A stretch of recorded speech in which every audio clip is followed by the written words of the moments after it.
ഇന്ന് 3 മണിക്കാണ് CPM-ന്റെ ഔദ്യോഗിക സ്ഥാനാർത്ഥി പ്രഖ്യാപനം ഉണ്ടാവുക. ശ്രീജിത്ത് നമുക്കൊപ്പം ചേരുന്നു. Sreejith, very good morning.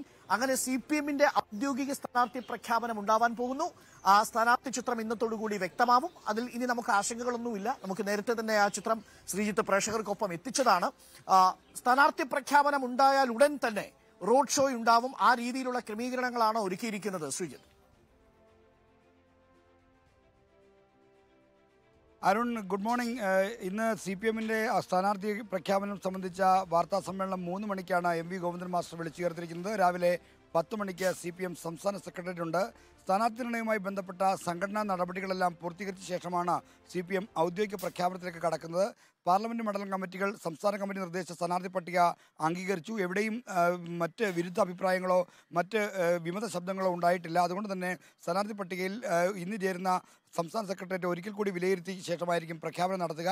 നേരത്തെ ഡോക്ടർ അരുൺ സൂചിപ്പിച്ചതുപോലെ ഒരു പോളിറ്റ് ബ്യൂറോ അംഗം, മന്ത്രി, മൊത്തം 4 MLA-മാർ, 3 ജില്ലാ സെക്രട്ടറിമാർ, 2 വനിതകൾ, ഒരു യുവജന നേതാവ് എന്നിവരടങ്ങുന്ന ഒരു നിരയാണ് CPM ഇത്തവണ ലോക്സഭാ തെരഞ്ഞെടുപ്പിൽ അവതരിപ്പിക്കുന്നത്. പരിചയസമ്പന്നതയാണ് വിജയസാധ്യതയുമാണ് ഏറ്റവും ഒരു വലിയ ഘടകമായി പരിഗണിച്ചത്.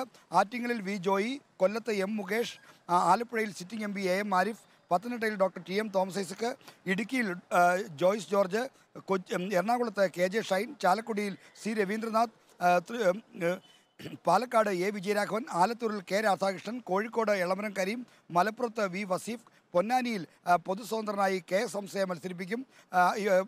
വടക്കോട്ട് വന്നാൽ വടകരയിൽ KK ശൈലജ, കണ്ണൂരിൽ MV Jayarajan, Kasaragod MV Balakrishna master എന്നിവരാണ് CPM-ന്റെ സ്ഥാനാർത്ഥികളായി മത്സരിക്കുന്നത്. 3 മണിക്ക് ഔദ്യോഗിക പ്രഖ്യാപനം നടക്കുമ്പോൾ തന്നെ എല്ലാ സ്ഥാനാർത്ഥികളും അവരവരുടെ മണ്ഡലങ്ങളിൽ റോഡ് ഷോയോടുകൂടി ആയിരിക്കും പ്രവേശിക്കുക.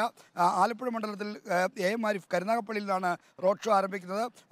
പത്തനംതിട്ടയിലും സമാനമായ പരിപാടികൾ ഡോക്ടർ TM തോമസ് ഐസക്കിന് വേണ്ടി ആസൂത്രണം ചെയ്തിട്ടുണ്ട്. എല്ലാ ജില്ലകളിലും സ്ഥാനാർത്ഥികളുടെ റോഡ് ഷോയാണ് ഇന്ന് ഔദ്യോഗിക പ്രഖ്യാപനത്തിന് ശേഷം ഉണ്ടാകാൻ പോകുന്നത്. ശ്രീജിത്ത്, റോഡ് ഷോ അപ്പൊ വളരെ ചിട്ടയായ പ്രവർത്തനത്തിന്റെ സൂചനയാണ്, പ്രചരണത്തിന്റെ സൂചനയാണ് നമുക്ക് ലഭിക്കുന്നത്. ഇതിൽ കനത്ത മത്സരം പ്രതീക്ഷിക്കുന്നുണ്ട് പലയിടങ്ങളിലും. വയനാട്ടിൽ രാഹുൽ ഗാന്ധി മത്സരിക്കുന്നില്ലെങ്കിൽ കൂടുതൽ സാധ്യത ഇടതുമുന്നണിക്കുണ്ട് എന്ന കണക്കുകൂട്ടലിൽ തന്നെയാണോ? ഏറ്റവും ശക്തരായ സ്ഥാനാർത്ഥികളെ പുറത്തിറക്കിയതിന്റെ ഒരു ആവേശം അണികളിലുണ്ടോ?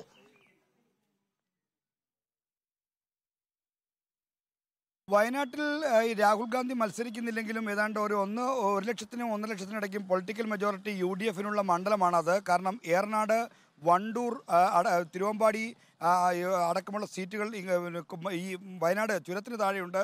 വയനാട്ടിലെ 3 നിയമസഭാ മണ്ഡലങ്ങളുണ്ട്.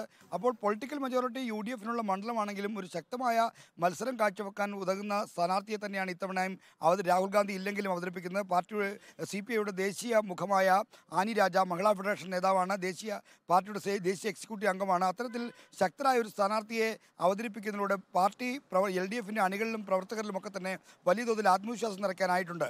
തിരുവനന്തപുരത്തെ കാര്യമെടുത്താൽ പന്ന്യൻ രവീന്ദ്രൻ്റെ സ്ഥാനാർത്ഥിയോടുകൂടി CPM അണികളും ഏറെക്കുറെ വലിയ ഉത്സാഹത്തിലാണ്. കാരണം പന്ന്യൻ രവീന്ദ്രനെ പറ്റി ഒരു നെഗറ്റീവായ അഭിപ്രായം മണ്ഡലത്തിൽ ആർക്കും പറയാനില്ല. അദ്ദേഹം ആർക്കും എപ്പോഴും ആക്സസിബിളായ സമീപിക്കാവുന്ന ഒരു വ്യക്തിയാണ്. അത്തരത്തിൽ ജനകീയതയും ലാളിത്യവും ചേർന്ന